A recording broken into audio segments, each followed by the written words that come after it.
안녕하십니까. 조선일보 경제부의 박사기자 방현철입니다. 오늘은 위클리비즈와 글로벌 경제 흐름에 대해서 알아보는 시간을 갖도록 하겠습니다. 위클리비즈 팀의 안상현 기자와 방지윤 인턴 기자 만나보시죠. 석유 공룡이 멸종한다 옛날에 작성한 안상현 기자입니다. 이 시간 방지윤 인턴 기자와 함께 이야기 나눠보겠습니다. 안녕하세요. 네, 안녕하세요. 네.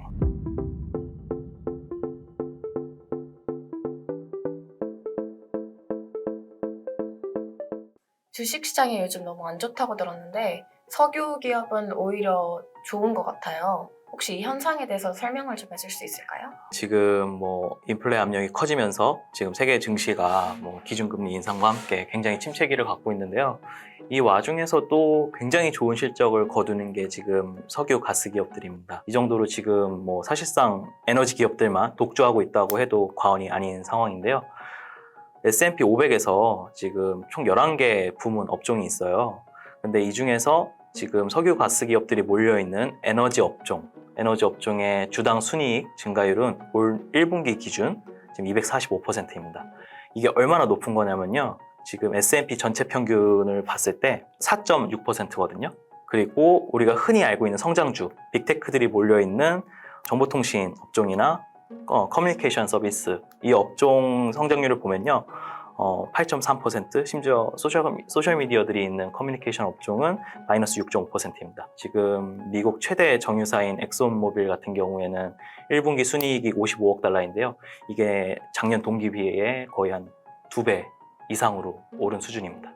그럼 원유 상승세는 계속 이어질까요? 그래서 유가가 더 오를 거냐, 당장은 단기적으로 봤을 때는 유가가 그래도 계속 오르는 상황이 좀 이어지지 않을까. 140, 150달러까지도 오를 수 있다는 전망들이 계속 나오고 있고요. 사실 유가 자체는 작년부터 오르기 시작했어요. 작년 초만 해도 거의 한 4, 50달러 수준으로 굉장히 낮았었는데 지금 유가가 거의 배럴당 120달러가 넘어섰죠. 2배 이상으로 급증한 상황입니다. 장기적으로 봤을 때 과연 계속 유지가 될 거냐라고 봤을 때는 이건 물론 제 사견입니다만 그렇지는 않다고 생각하고 있습니다. 좀 신중하게 접근할 필요는 있고요. 실제 컨설팅 기업인 이제 맥킨지에서는 석유 수요 정점이 이제 석유 수요 피크 자체가 한 2024년에서 2027년쯤 올 것이라고 보고 있어요. 이런 수요 정점이 좀 지나고 나면 당연히 유가도 조금 반응이 있을 거고요. 그리고 무엇보다 지금 탄소 중립 문제 때문에 신재생 에너지에 대한 투자도 늘어나고 있고 이런 신재생 에너지 보급량이 굉장히 늘어날수록 탄소 중립이 단순히 경제 논리에 의해서 해결될 수 있는 문제가 아니기 때문에 당연히 이런 유가는 떨어질 수밖에 없는 게 사실 어찌 보면 자연스러운 수순입니다. 탄소 중립 얘기가 여기서 좀 나오는데요. 국제사회가 기후변화를 막기 위해서 파리 기후 협약이나 작년 11월에 있었던 이제 국제 협약 같은 것들을 통해서 2050년까지 탄소 중립을 달성하겠다 이런 상황인데 탄소 중립이라는 게 사실 탄소 순배출량을 0으로 만드는 거거든요. 자연스럽게 어떻게 보면 친환경 투자, 신재생 에너지 같은 것에 투자하는 게 더 많아지고 이런 석유 가스 기업의 투자는 줄어들 거라고 생각을 많이들 했었어요. 실제로 그런 자산 운용사들이 막 260여 개가 모여가지고 이니셔티브를 만들고 친환경 투자를 하겠다고 이렇게 서약하고 이랬었거든요. 그래서 지금 사실 친환경 투자에 적극 나서겠다고 한 기업들이 지금 석유 가스 기업들에 투자하고 있는 상황입니다. 리클레임 파이낸스라는 프랑스 환경단체가 이제 올해 4월에 발표한 보고서에 나오는 자료들인데요. 여기 보면은 이제 미국과 유럽에 기반을 둔 한 30개 그 자산 운용사들, 대표 자산 운용사들이 이 석유 기업과 가스 기업의 주식이나 채권 등에 얼마큼 투자하고 있느냐를 보여주는 자료인데요. 1위가 어느 기업이죠, 지금? 블랙록 아닌가요? 네, 세계 최대 자산 운용사죠.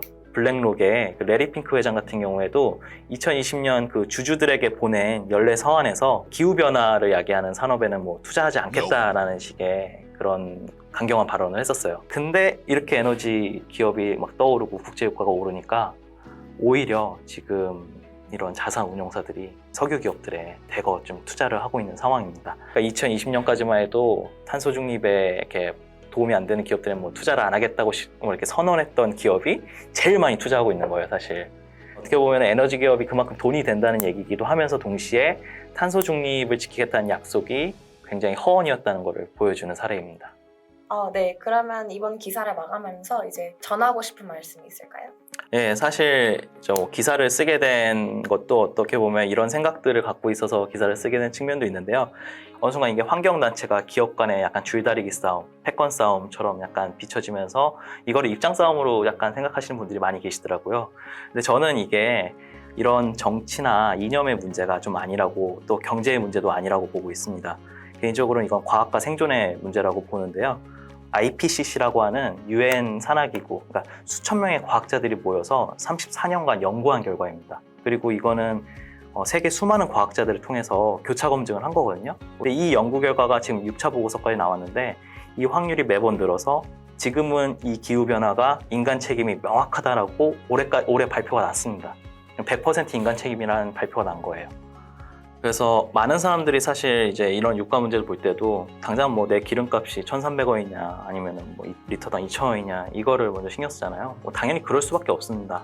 당장 내 지갑과 연결되는 문제이기 때문에. 근데 문제는 이게 1년 1년이 지날수록 정말 내가 체감하는 이 여름이 될 수 있는 거예요. 근데 그게 진짜 얼마 안 남았다는 게 과학자들의 판단이고요. 우리가 이 과학자들을 믿는다면은 당장 내 주머니 속 지갑을 생각하듯이 기후 문제를 좀 가깝게 생각할 필요가 있어 보입니다. 네, 이상 위클리 비즈의 안상현. 강지은이었습니다. 네, 감사합니다.